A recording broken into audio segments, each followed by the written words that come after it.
Today's video is addressing a question I get far more than any other about typology, which is, what's the difference between INFJ-A and INFJ-T in terms of personality type? Or it could be any type, like INTJ-A, INTJ-T, and so on and so forth. And this is coming from the 16personalities.com test and their results, where they not only give you the typical 4-letter acronym for a Myers-Briggs type, but they also give you an A or a T at the end to further describe the personality type. The short answer is A stands for assertive, T stands for turbulent. And what it means is an assertive type will be someone who in their decision making feels more confident about it. They don't ruminate too much on past decisions. They're pretty good about just doing their thing and not worrying too much about it. Whereas the turbulent type is going to be very much more worried about the implications of their decisions, is always going to be doubting themselves, and is going to be more inclined to anxiety and trying to figure out, am I doing the right thing or not? That's just the surface of it though, and this opened up a whole thing about 16personalities.com and their test, which I didn't realize before, and now that I understand it, I have a greater appreciation for that site and what they're doing.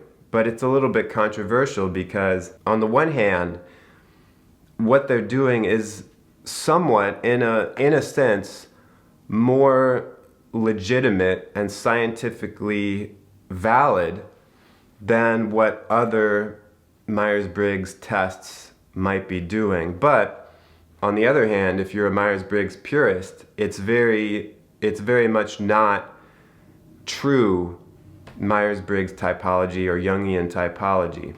And here's why.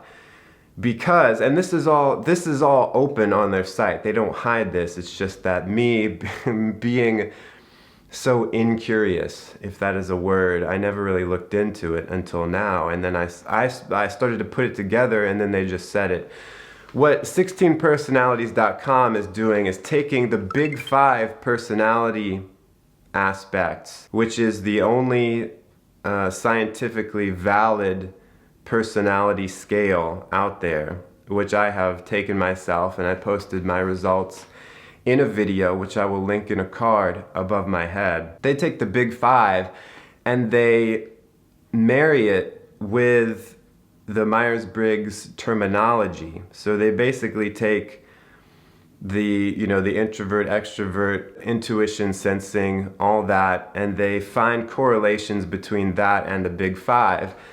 But of course, in Myers-Briggs, there's only 4 letters, so they had to add a 5th one to account for all of the aspects of the big 5 personality scale. It's quite interesting when you start to look into it, because it means, on the one hand, the results that you get are accurate in a sense of the big 5, but might not correlate to what is considered right, if there is any such thing, for Myers-Briggs, for cognitive functions, and so on.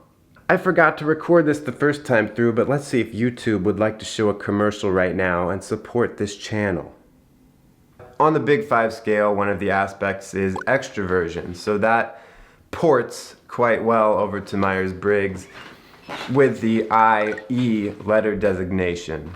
The more extroverted you are in the big 5 scale, it means the more conducive you are to positive emotion, the more excitable you are, and it's more close to the everyday common understanding of being an extrovert. And if you're low on the extroversion scale, you're what we'd consider an introvert. But Carl Jung, his definition of those things was a bit different when he was talking about cognitive functions. To him, extroversion was more objective, focused on the outside world, and introversion was subjective, focused on the inner world. Now, that might then lend itself to a person being more introverted or extroverted in the common sense of the word, but it's not really exactly the same thing. But for 16personalities.com, That's the first bridge they make between the two. Another aspect of the Big Five personality scale is openness to experience. Well, what does it sound like? Being open to new experiences, being creative, being imaginative. So what 16 personalities did is they translate that to sensing versus intuition. So on the scale, if you are less open to experience, you are more of a sensing type. And if you are more open, then you are a intuitive, in type. It makes sense because intuition is generally, if you want to think of intuition from a very basic sense, it just means imagination, and sensing is, the real world, the observable universe around us. It's a little problematic to assign openness to intuition versus sensing, but I can see their justification for it. But it's when you start to see kind of the differences between how 16 personalities is straddling these two things and not doing a pure Myers-Briggs, not doing pure cognitive function kind of stuff. Another one is they take thinking and feeling from Myers-Briggs and they correlate it to agreeableness on the Big Five scale.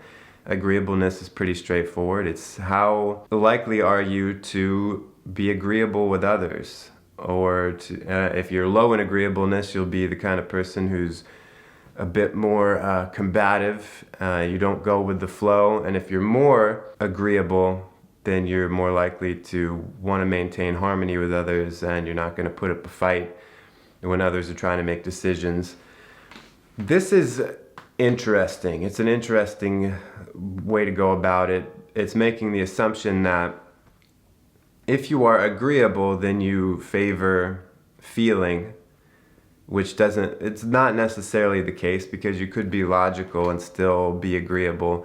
Or, on the other hand of that, they're saying if you are a thinker, if you're a thinking type, then you're more disagreeable. And in a stereotypical sense, I can see how this might be true for these Myers-Briggs types. But you can find people who are lead feeling, people who have, especially EJs, who have extroverted feeling first, who can be more disagreeable. So this is a judgment call on their part to port those things. But that's what they're doing, basically. Assuming that if you're disagreeable, you're logical, you're a thinking type.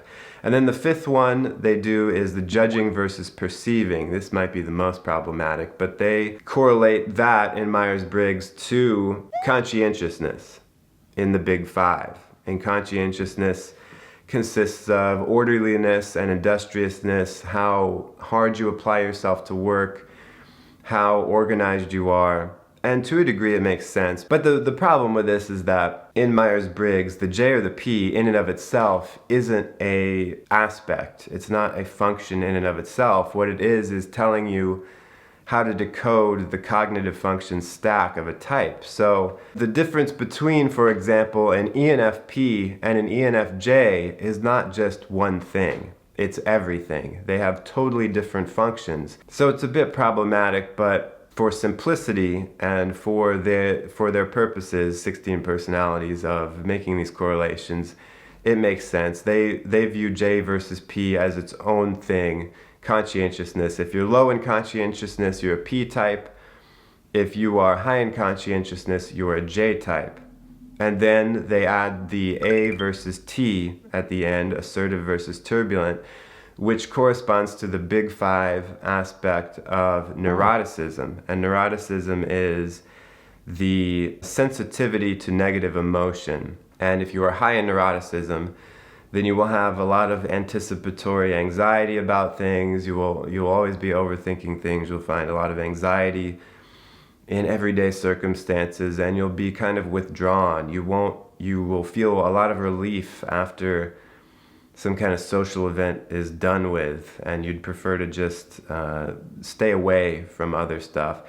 So if you are high in neuroticism, you're turbulent. If you're low in neuroticism, you're assertive. On the one hand, this is ingenious because 16 Personalities has legitimized this system by making it based on a scientifically valid personality scale. But they've also basically just redefined all the stuff from Myers-Briggs. It's not without merit. Like, you can see the correlations there. But if you are a purist when it comes to Myers-Briggs, 16 Personalities isn't going to be pure because it doesn't account for cognitive functions. That's the long answer to what does the A versus T mean, and what is 16personalities.com all about? What is their test all about? Now, the further thing is that all tests are flawed in the sense that they rely on self-reporting. So you're taking the test yourself. And Carl Jung, when he was writing about psychology in general, and especially personality types, was you don't really know yourself. And you will you have this defense mechanism within yourself where you will think you are something other than you are and not really see yourself clearly. This is the problem with all self-reporting personality tests. Even the Big Five, even though the Big Five is scientifically valid, you have to take it with a grain of salt if you are just answering the questions yourself. Because you might look at yourself and say, yes, I am very agreeable. But then everyone around you is saying, what are you talking about? You're a very disagreeable person. And then you say, no, I'm not. I am not disagreeable. Screw you. What you are most aware of are the times when you kind of veer from your norm, you know? So if you are, to go in Myers-Briggs terminology, if you are an intuitive person, you are probably going to be much more aware of the times where you are doing more sensor things, to the point where you might think you're a sensor because you're like, oh, I'm good at this. This is my strength. It's like you get your strengths and weaknesses inverted because you're very calm with your strengths and you don't even notice it because you do it on autopilot. It's easy. But on the other hand, when you're doing something that's tough, when you're facing your weaknesses, it can feel like, oh wow, I'm good at this. It sticks out in your mind.